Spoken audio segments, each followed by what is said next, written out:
ने बटन बनाया था उस पर करना है हम लोगों ने यूज़र से कंफर्मेशन लेनी है डायलॉग के थ्रू। तो हम क्या करते हैं कि ये हमारा यूटिल्स वाला जो फोल्डर है इसके अंदर एक फ़ाइल बनाते हैं ऐप डायलॉग्स।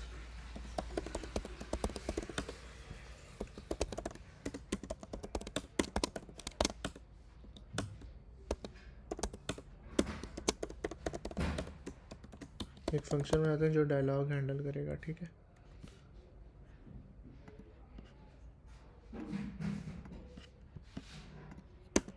शो कंफर्मेशन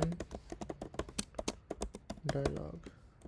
अच्छा, कंफर्मेशन नाम क्यों मैं दे रहा हूँ, इसको डिलीट क्यों नहीं दे रहा, क्योंकि हम एक जेनेरिक सा डायलॉग बनाएंगे जिसको हम लोग पास करेंगे बटन्स का टेक्स्ट, ताकि वो अपने मतलब अगर हमने डिलीट वाला शो कराना है तो उसको हम डिलीट वाला बना सकें। अगर कहीं और हम लोगों ने कंफर्मेशन का क्या मतलब है कि यूज़र या तो उसको यस करेगा या नो करेगा, कंफर्मेशन ये है।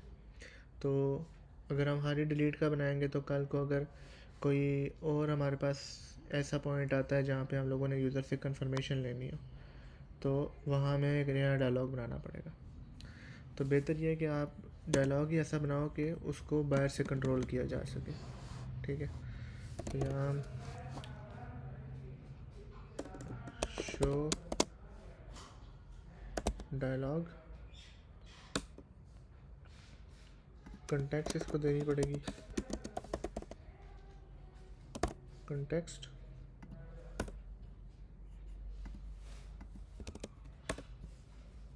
डायलॉग्स जो होते हैं ये फ्यूचर होते हैं हमेशा, तो इनका वेट करना चाहिए, बेहतर यही है। अच्छा, यहाँ से बिल्डर में हम लोगों को क्या मिलेगा, कॉन्टेक्स्ट, और यहाँ से हमें रिटर्न क्या करना होता है, एक विजेट रिटर्न करना होता है। तो मैं सिंपल अभी क्या रिटर्न कर रहा हूँ, एक text, this is test dialog, और ये हम लोग फंक्शन उस बटन पे कॉल करते हैं app dialogs dot show confirmation dialog, positional argument context,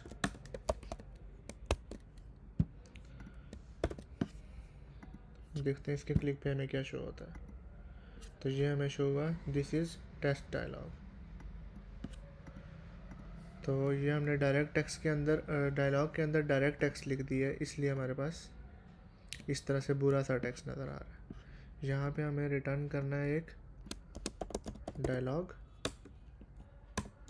dialogue के अंदर हमारे पास होता है चाइल्ड, चाइल्ड चाइल्ड में हम लोगों ने टेक्स्ट पास करना है दिस इज टेस्ट डायलॉग।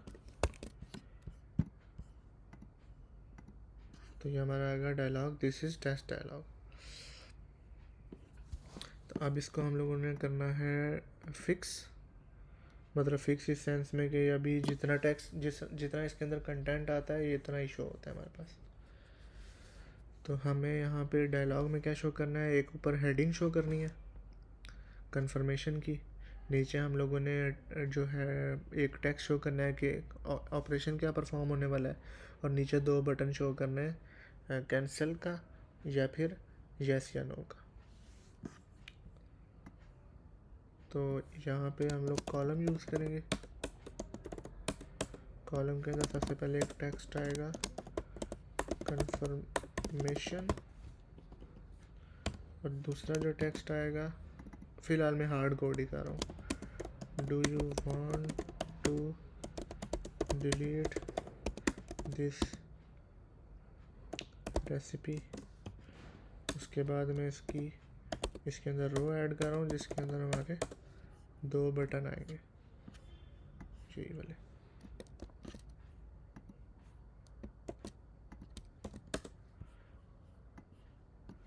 एक बटन का नाम होगा कैंसिल,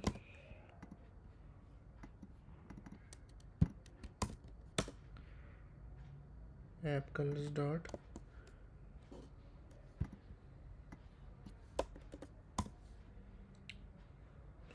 हम लोगों ने कैंसिल का बटन बनाया था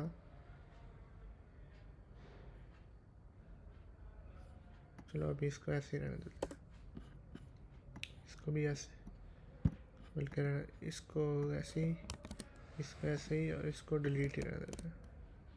आप देखते हैं कैसा नज़र आता है।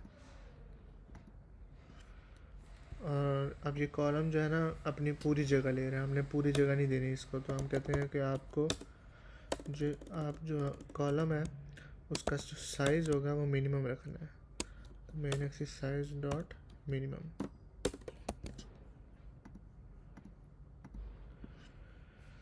अब ये हमारा कॉलम आ गया। कॉलम डायलॉग के अंदर देखते हैं पैडिंग होती है या नहीं। पैडिंग पैडिंग पैडिंग, ये इनसेट पैडिंग है। इनसेट पैडिंग ये होती है साइड से डायलॉग की, हमें डायलॉग के अंदर से पैडिंग देनी है,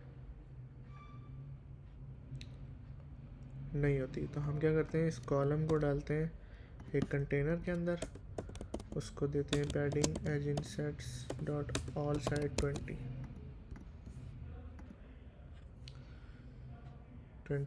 और ये जो हमारे बटन है ये यहाँ पे पूरे नहीं आ रहे, तो इनको हम करते हैं एक्सपेंड, ताकि जितनी जगह मिले उतने में ये फैल जाए। एक्सपेंड एक्सपेंड, और इनके बीच में स्पेसिंग आ जाएगी 10 की। ठीक है, तो अब ये टेक्स्ट जो कन्फर्मेशन का है इसको थोड़ा सा बड़ा करना है, हेडिंग है क्योंकि ये टेक्स्ट स्टाइल फॉन्ट साइज 22,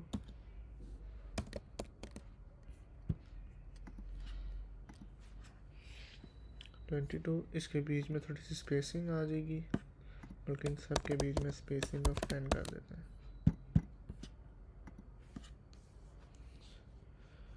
तो अब जब हम लोग, अच्छा अब ये तो हम लोगों ने यहाँ पे हार्ड कोड किया है ना, हम क्या करते हैं यहाँ पे इसको नेम्ड पैरामीटर में कन्वर्ट करते हैं, और यहाँ पे इसको चीज़ें भेजते हैं जो इसने शो करनी है, जैसे कि रिक्वायर्ड स्ट्रिंग मैसेज शो जो करना है वो भेजो मुझे। अच्छा, उसके बाद कैंसिल का बटन तो वो रहेगा ही रहेगा। ये वाला जो बटन है ना, ये बटन हमें क्या करना है कि इसका टेक्स्ट भी लेना है और इस पे जो काम करना है वो भी लेना है इससे। तो required string action button text वो भी मुझे दो। उसके बाद मुझे आप required void function on action tab, ठीक है। कंफर्मेशन के बाद ये मैसेज है, मैसेज मुझे यहाँ शो करना है। उसके बाद कैंसिल का बटन इसी तरह रहेगा, और कैंसिल पे हम लोगों ने सिंपल क्या करना है, नेविगेटर डॉट पॉप कर देना, डायलॉग हम लोगों ने बंद कर देना। डायलॉग ऐसे ही बंद करते हैं जैसे हम स्क्रीन बंद करते हैं। सिर्फ अब ये डिलीट वाला जो बटन है, हम हर दफ़ा डिलीट तो नहीं शो करेंगे, हमें यहाँ पे एक्शन बटन का जो टेक्स्ट है वो शो करना है, और यहाँ पे जो काम करना है हम लोगों ने वो एक्शन बटन का टैब जो होगा, टैब कॉल नहीं होगा, ऑन एक्शन टैब, उसको हम लोगों ने कॉल करना है। लेकिन ये तो वो काम होगा जो हम लोग वहाँ से उसको बताएंगे क्या करना है। उसने वो काम भी करना है और साथ में डायलॉग बंद भी करना है, दोनों काम करना है। वो जो हम वहाँ से बताएंगे उसको वो भी ये काम करेगा और साथ में डायलॉग बंद भी करेगा। तो वहाँ पे एरर आ रहा होगा अभी,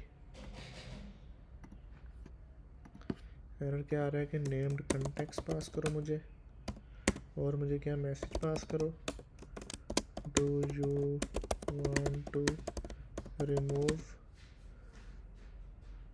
दिस रेसिपी, ये था मैसेज। उसके बाद एक्शन बटन का टेक्स्ट हम लोग कह रहे हैं कि आप डिलीट शो कर देना, और ऑन एक्शन जब एक्शन पे टैप होगा तो सिर्फ प्रिंट कर देना, अभी डिलीट ना करो, डिलीटेड।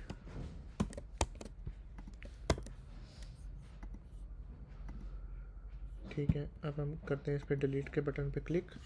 कैंसिल पे सिंपल डायलॉग बंद हो जाएगा और कोई काम नहीं होगा। और जब हम डिलीट पे क्लिक करेंगे तो डिलीट प्रिंट होगा। अब यहाँ पे हम लोगों ने उसको डिलीट करना है उस रेसिपी को। तो हमें जाना है context dot read recipe notifier में dot delete recipe.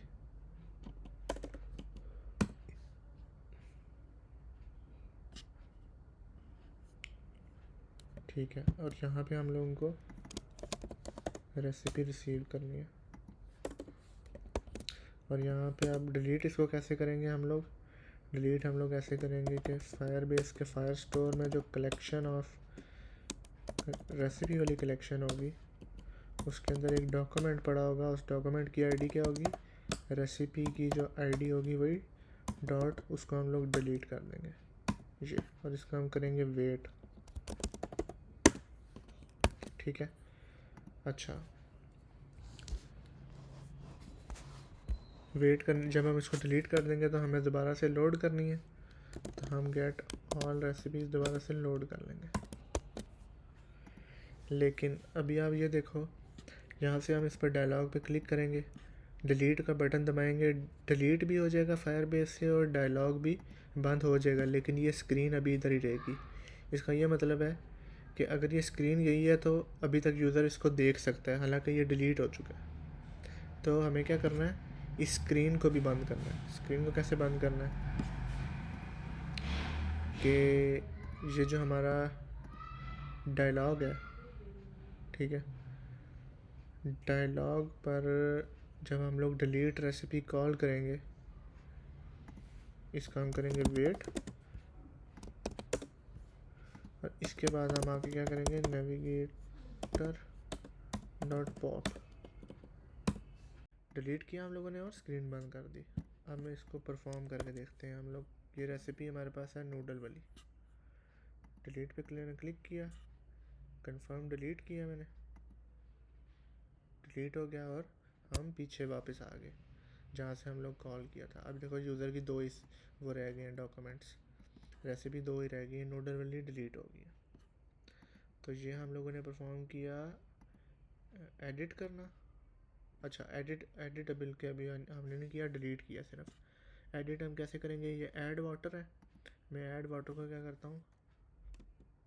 Add water and boil chicken with spices, इसको मैं करता हूँ सेव। सेव मैंने किया और मैं मतलब ये सेव हो गई, ठीक है। लेकिन हालांकि ये सेव हो गया, अभी मैं सूप पे क्लिक करूँगा ना, है? एक मिनट, हम लोगों ने सेव किया तो है। फायरबेस पे चेक करते हैं।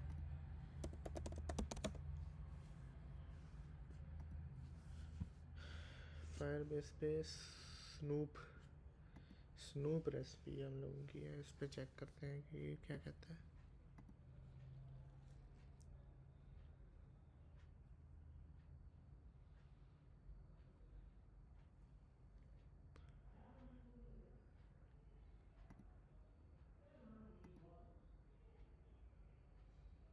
एक मिनट, ये डॉक्यूमेंट 3 क्यों आ रहे हैं?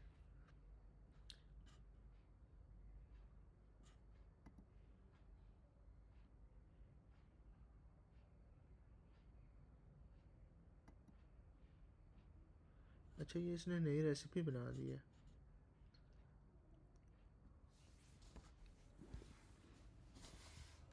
हाँ, रेसिपी नई क्यों बनाई होगी इसने? हम लोग चेक करते हैं जाके, सेव वाला जो बटन है इस पर क्या हो रहा है। अच्छा, हम आते हैं एडिट क्रिएट रेसिपी वाली स्क्रीन पे। यहाँ पे हमारे पास नीचे बॉटम नेविगेशन बार में बटन है सेव रेसिपी का, सेव रेसिपी। हाँ, ये देखो, ये आईडी नहीं जनरेट कर रहा है, ठीक है। अब अगर आईडी नहीं जनरेट करेगा तो ये तो मसला हो जाएगा ना। फिर आईडी हमें नहीं जनरेट करनी, यहाँ पे हमें चेक लगाना है कि इज़ एडिट मोड, अगर तो एडिट मोड में था ना ये, तो जो ऑलरेडी हमारे पास रेसिपी वहाँ से रिसीव हुई थी उसी की आईडी यूज़ करेगा ये। ठीक है, अगर ये एडिट मोड है तो उसी की आईडी यूज़ करेगा, अदरवाइज़ ये एक नई आईडी जनरेट कर देगा। तो इस वक्त हमारे पास इसलिए 3 रेसिपीज़ आ रही हैं, ये 3 हो गई हैं। तो मैं इसको डिलीट कर रहा हूँ और मैं दोबारा स्नूप पे आता हूँ और इसको मैं बल्कि सूप कर देता हूँ। एडिट, इसको मैं करता हूँ soup, add water and cook chicken with spices, और मैं इसको करता हूँ सेव। ये सेव हुई, वापस आए हम लोग और ये update, add water and cook chicken with recipes, और ये सूप भी हो गया। ठीक है, ये हम लोगों ने परफॉर्म किया इसका अपडेट। तो हम लोगों ने एडिट कर ली, प्रोफाइल एडिट रह गया ना सिर्फ। अच्छा हाँ, साइन आउट पे हम लोग कंफर्मेशन का डायलॉग जो है वो यूज़ कर सकते हैं, वही वाला। तो मैं आता हूँ प्रोफाइल पे, प्रोफाइल के ऊपर हम लोग एडिट प्रोफाइल अभी नहीं किया हम लोगों ने, और साइन आउट पे हम लोग यहाँ पे app dialogs dot show confirmation dialog message are you sure you want to log out, button क्या होगा, यस। या मैं कह सकता हूँ यहाँ शो कर दो, लॉग आउट शो कर दो, और इसके बटन के ऊपर क्लिक जब करेगा यूज़र तो इसको लॉग आउट कर देना। अब देखो वही confirmation, are you sure you want to log out, cancel, और अगर मैंने लॉग आउट करना है तो मैं लॉग आउट कर दूँगा। तो यहाँ से मैं अगर क्लिक करूँगा तो वो लॉग आउट हो जाएगा। अच्छा,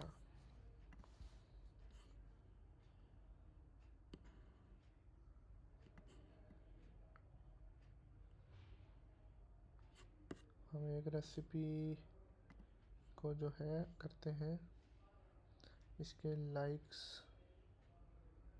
बल्कि लाइक्स में तो मैं, हाँ लाइक्स में हम कोई आईडी ऐड कर देते हैं,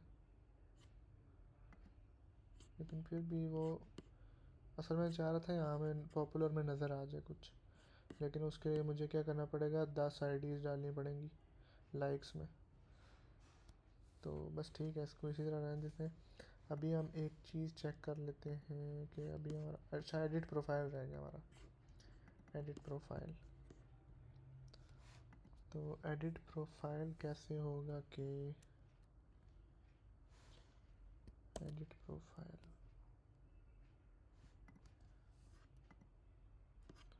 हम लोग क्या कर रहे थे, साइन अप वाली स्क्रीन थी हमारी, तो मैं एडिट उस पर साइन अप वाली स्क्रीन पे उसको लेके जाता हूँ।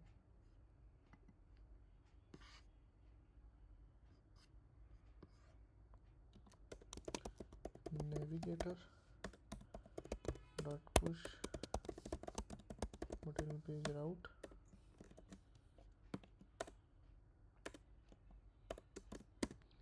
यहाँ से मैं जाता हूँ क्रिएट अकाउंट,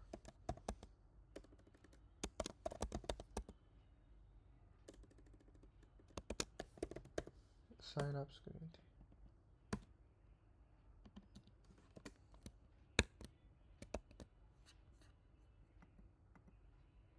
साइन अप। अच्छा साइन अप जो है ये नहीं, हमें फिर नई स्क्रीन बनानी पड़ेगी, क्योंकि ये तो साइन अप किया, इसमें और भी कंटेंट है।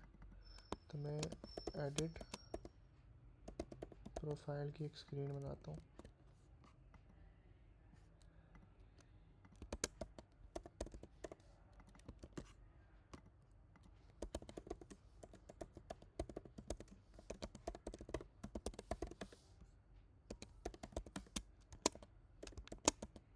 बल्कि हमें स्टेट फुल चाहिए होगी, क्योंकि इसमें टेक्स्ट फील्ड्स होंगी।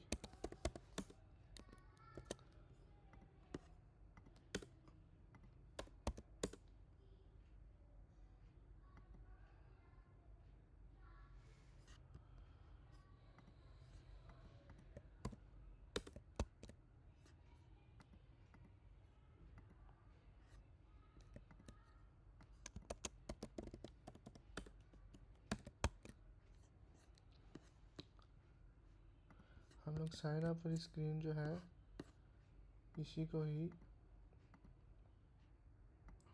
कॉपी करते हैं और एडिट कर लेंगे उसको फिर। अच्छा, यहाँ पे भी हमारे पास इमेज होगी, उसके बाद नेम होगा,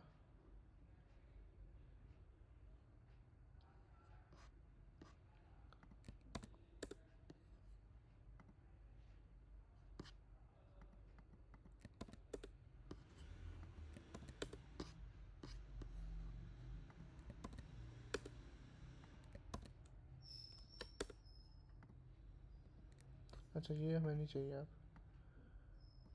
हम लोगों को क्रिएट और ये वाला बटन नहीं चाहिए।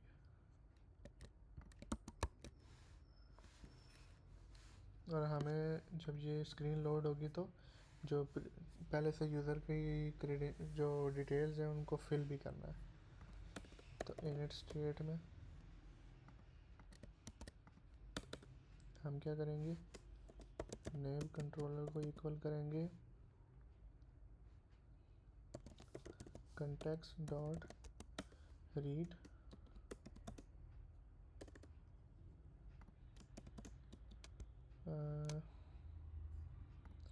Name controller dot text auth notifier dot user, बल्कि हम क्या करते हैं यूज़र एक दफ़ा गेट कर लेते हैं यहाँ पे, फाइनल यूज़र इक्वल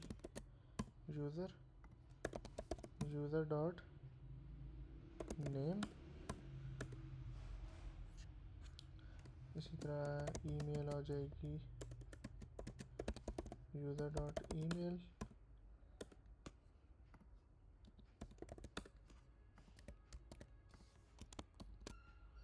और क्या हमारे पास पासवर्ड है, सॉरी। अच्छा पासवर्ड हमने नहीं उसको एडिट करने देना इस तरह, पासवर्ड ऐसे एडिट नहीं होता क्योंकि पासवर्ड हमने डेटाबेस में नहीं रखा हुआ।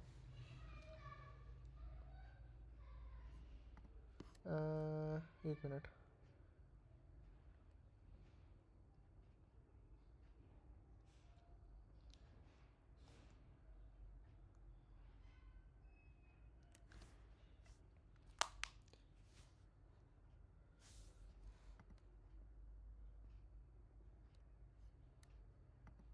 हाँ ठीक है, पासवर्ड हमने एडिट नहीं करने देना। यहाँ पे पासवर्ड की फील्ड जो है वो रिमूव कर देंगे हम, सिर्फ हम ईमेल लेंगे उसकी और इमेज लेंगे। इमेज पे बल्कि अभी हम काम ही नहीं कर रहे तो इमेज को भी रहने देते हैं। तो हम ये दो चीज़ें से फ़िलहाल ले रहे हैं इससे, और ये दो फील्ड्स भी नहीं होंगी।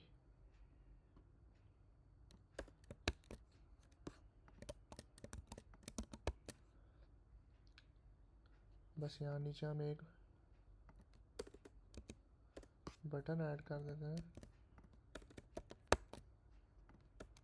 ऐप एलिवेटेड बटन, टेक्स्ट होगा अपडेट प्रोफाइल, इसके क्लिक पे हम लोग कुछ करेंगे।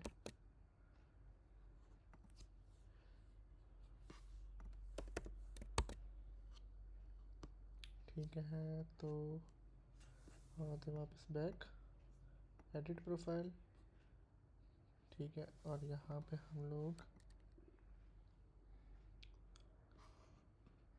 जब इस बटन पे क्लिक करेंगे तो हमें करना है context डॉट रीड, रीड क्या करना है हमने,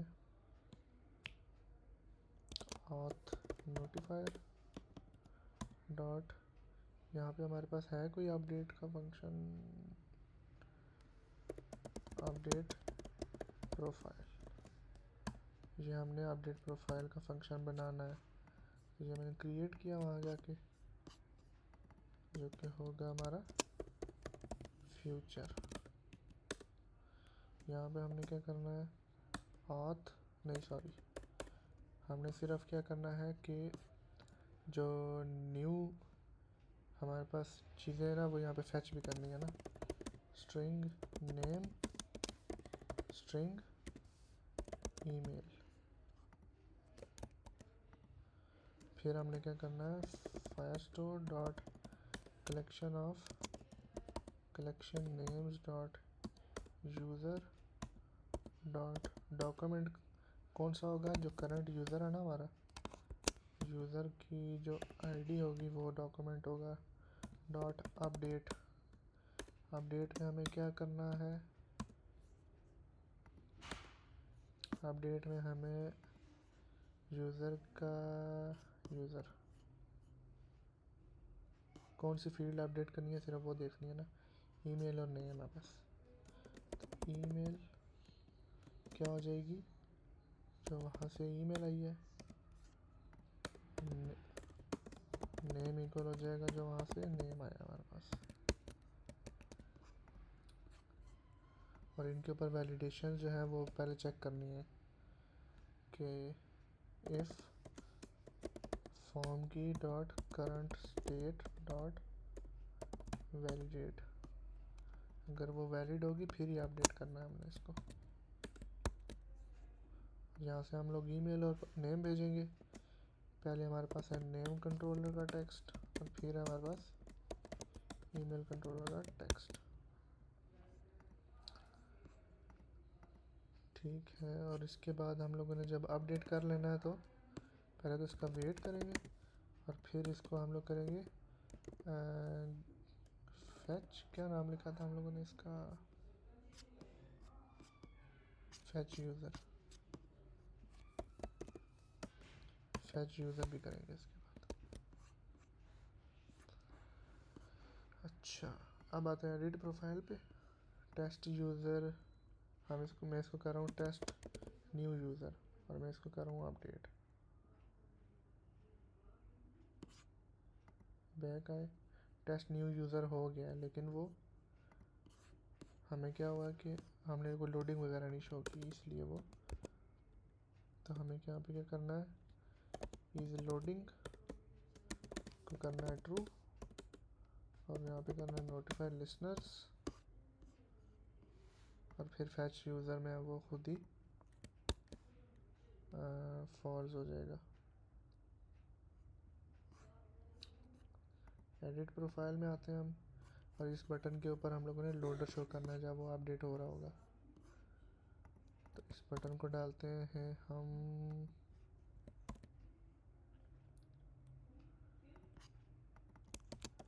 कंज्यूमर में। कंज्यूमर के अंदर हमारे पास है पाथ नोटिफायर,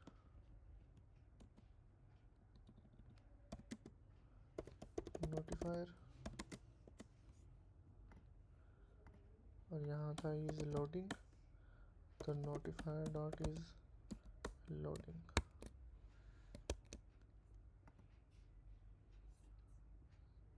इसकी अब ईमेल में अपडेट करता हूँ, टेस्ट न्यू यूज़र करता हूँ मैं।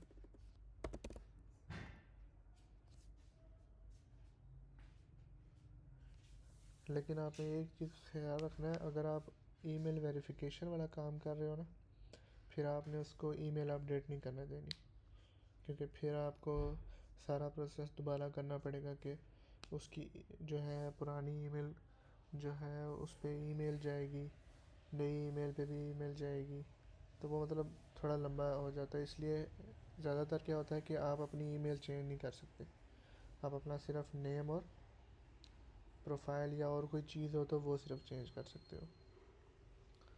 तो अगर वैसे हम लोग टेस्टिंग के लिए कर लेते हैं कि मैं इसको न्यू यूज़र करके अपडेट करता हूँ, लोडिंग हुई,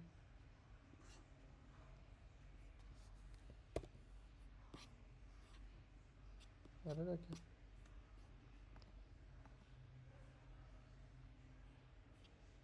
ईमेल अपडेट हुई है, ईमेल अपडेट हो गया, लेकिन वो लोडर अभी भी चल रहा है।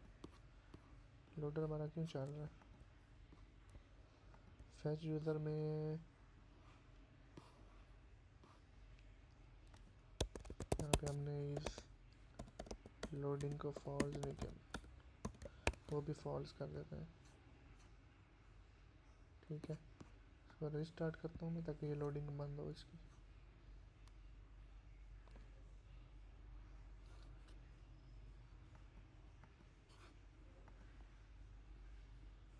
इसको दोबारा से हम वही कर देते हैं ताकि हमारा ऑथेंटिकेशन में भी वही यूज़र रहे और डाटाबेस में भी।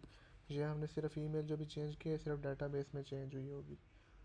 इसको अपडेट किया, अपडेट हो गया। और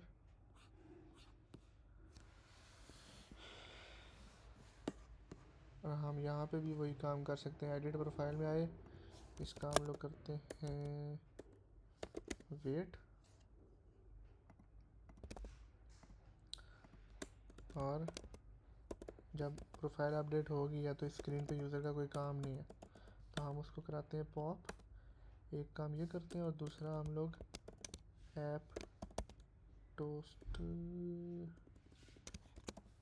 फ्लटर टोस्ट यूज़ किया था ना हमने, हाँ, डॉट शो टोस्ट में हम कहेंगे profile updated.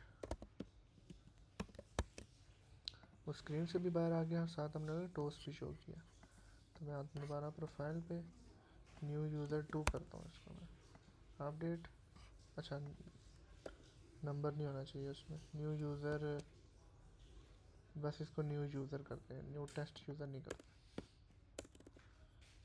Update profile updated और हम वापस पीछे भी आ गए। अच्छा, नेक्स्ट हम लोगों का क्या था, यहाँ से रेसिपी क्रिएट होती है, यहाँ पे हम एक्सप्लोर कर रहे हैं रेसिपीज़ को, लाइक भी हो गया, शेयर भी हो गया, प्रोफाइल भी कंप्लीट हो गई हमारी। तो अब हम क्या करते हैं, एक नया यूज़र क्रिएट करते हैं, ठीक है, और फिर उससे हम लोग जो है ना इसके लाइक्स वगैरह चेक करते हैं। अच्छा, अब हम एक नया यूज़र क्रिएट करते हैं और फिर उसके पास सारी रेसिपीज़ आ रही होंगी वो पुराने यूज़र की भी, तो हम लोग दोनों का जो इंटरेक्शन है, जैसे एक सोशल इंटरेक्शन होता है, वो करके चेक करते हैं। तो यहाँ पे हमें एक नया यूज़र क्रिएट करना है, उसका नाम मैं रखूँगा इस एजाज, नाम रख लूँगा उसका एजाज@fake.com 123 क्रिएट किया अकाउंट इसका हमने, अकाउंट क्रिएट हो गया।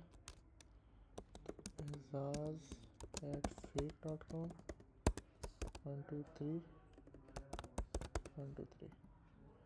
लॉगिन किया, लॉगिन हो गया। इस यूज़र की कोई रेसिपी हमारे पास नहीं है, कोई लाइक नहीं है, कोई व्यू नहीं है, लेकिन वो एक्सप्लोर जो है सारी रेसिपीज़ कर सकता है जिस तरह दूसरा कर रहा था। और इसके 0 लाइक्स और इसके 1 लाइक हैं क्योंकि उस यूज़र ने अपनी रेसिपी खुद लाइक की थी। मैं इस पर एक क्लिक करता हूँ, 2 लाइक हो गए। अब मैंने भी इसको लाइक कर दिया और जिसने इसको क्रिएट किया था उसने भी लाइक कर दिया, और मैं दोबारा इस पर क्लिक करता हूँ, यहाँ लाइक हो गई, ठीक है। और मैं इसको एडिट या डिलीट नहीं कर सकता, देखो इसमें कोई एडिट या डिलीट का वो मेरे पास फंक्शनैलिटी नहीं है, ये गलत है।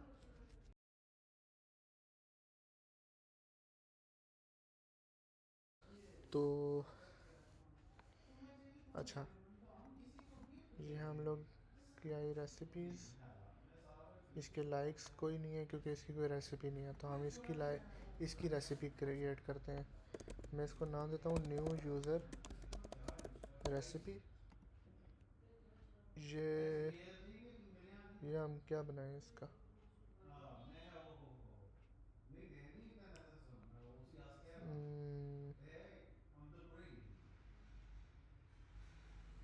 ब्रेड की रेसिपी है, ब्रेड इसमें डलेगी, एग डलेंगे और मिल्क डलेगा, कुछ बना रहा है बस वो। Mix all, put in mould, save recipe, recipe save होगी। इसकी यूज़र की एक रेसिपी आ गई, अभी तक कोई लाइक नहीं है, कोई व्यू नहीं है, एक रेसिपी इस यूज़र की। और टोटल रेसिपीज़ हमारी कितनी आ गई, 2 उस यूज़र की सूप बिरयानी और एक इस यूज़र की आ गई हमारे पास। अब इस यूज़र ने अपनी रेसिपी को लाइक नहीं किया अभी तक, ठीक है, और सिर्फ बिरयानी को जो है ना लाइक किया हुआ है अपनी। तो मैं दोबारा से लॉग आउट होता हूँ और ये एजाज था। मैं दोबारा से टेस्ट यूज़र से लॉग इन होता हूँ।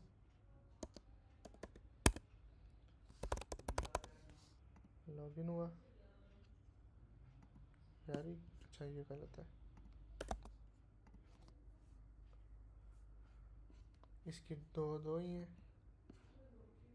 और ये इसकी रेसिपी आ गई दूसरे यूज़र की और देखो इस पे ये एडिट और डिलीट नहीं कर सकता, लेकिन इस पे ये एडिट और डिलीट कर सकता है क्योंकि ये इसकी अपनी रेसिपी है। और ये न्यू रेसिपी को शेयर करता है, शेयर काउंट बढ़ गया, लाइक भी करता है, लाइक भी होगी। तो अब हमारे पास सिर्फ एक हमारा इशू रह गया जो वो इमेजेस का है, ठीक है। तो इमेजेस को हम लोग क्या करते हैं कि इमेजेस फायरबेस पे हम लोग नहीं स्टोर कर सकते। फायरबेस पे पहले हम कर सकते थे जब उसकी स्टोरेज फ्री होती थी।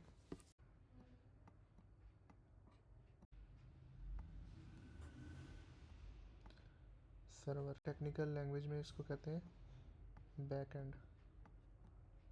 जैसे कि अभी हमारा बैक एंड क्या है, वो फायरबेस है, लेकिन बैक एंड जो होता है वो ऐसी ऐसा कंपोनेंट हम कह सकते हैं जो कि जिसके पास सारी लॉजिक होती है, जिसने सारी रिसोर्सेज मैनेज करनी होती हैं, ठीक है।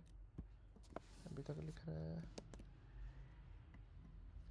अच्छा, हमारी रिक्वेस्ट जाती है सर्वर पे, सर्वर के पास सारी रिसोर्सेज हैं, सर्वर के पास ही पड़ा हुआ है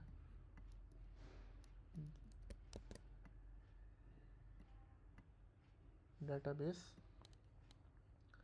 और सर्वर के पास ही एक्सेस है किसी और दूसरे फाइल, दूसरे फाइल सर्वर की। अच्छा, ये जो इमेजेस होती हैं आप अपने सर्वर के ऊपर भी रख सकते हो, लेकिन क्या होता है कि जब आप सर्वर जो है किसी कंप्यूटर के ऊपर रन हो रहा होता है ना, तो जब आप होस्टिंग वगैरह बाय करते हो तो वो ना आप लिमिटेड होती हैं। लिमिटेड मतलब इस सेंस में अगर आप उसमें इमेजेस भी स्टोर करना चाहते हो ना तो वो महंगी होती हैं, ठीक है, वो आपको एक्सपेंसिव पड़ती है। तो आप ये करते हो कि एक चीप सर्विस जिसका काम ही, और दूसरा यहाँ पे आपको इमेजेस को खुद से हैंडल करना होता है, ठीक है, उसकी डायरेक्टरीज वगैरह मैनेज करनी होती है, सारा कुछ खुद करना पड़ता है। तो आप उसकी बजाय आप क्या करते हो, आप एक चीप सर्विस ले लेते हो, जैसे अमेज़ॉन की हो गई, उसके बाद कोई और फाइल होस्टिंग के सर्वर्स अलग होते हैं, ठीक है, तो वो आप बाय कर लेते हो। और फाइल जब आपके पास एक, जैसे हम लोगों ने रेसिपी क्रिएट की है ना, तो रेसिपी की पूरी रिक्वेस्ट हमारे पास आएगी यहाँ से, ठीक है, फ्रंट एंड से। ये ऐप भी हो सकती है आपकी, ये आपकी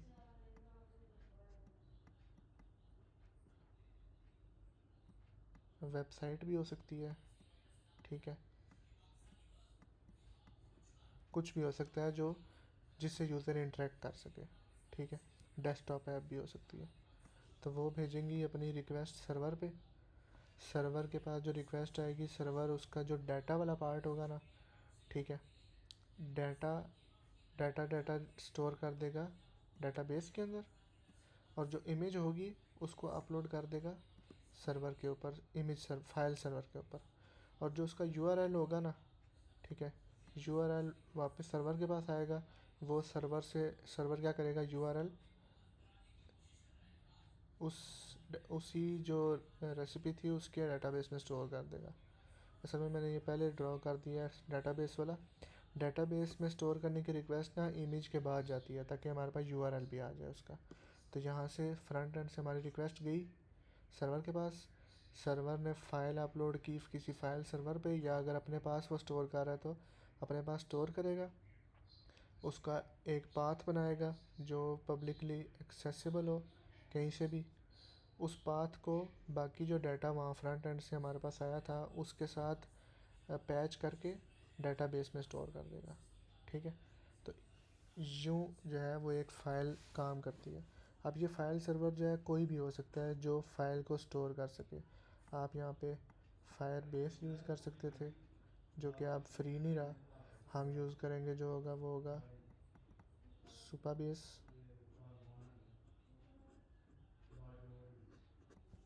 सुपाबेस के बाद आप यूज़ कर सकते हो अमेज़ॉन।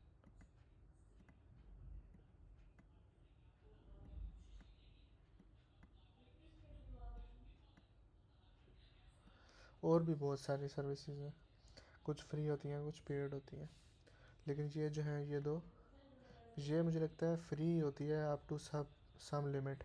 लेकिन ये जो है इस ये भी फ्री होती है अप टू सम लिमिट, लेकिन हमारी लिमिट के लिए बहुत है। तो सुपाबेस और फायरबेस जो है ना वो अल्टरनेटिव ही है।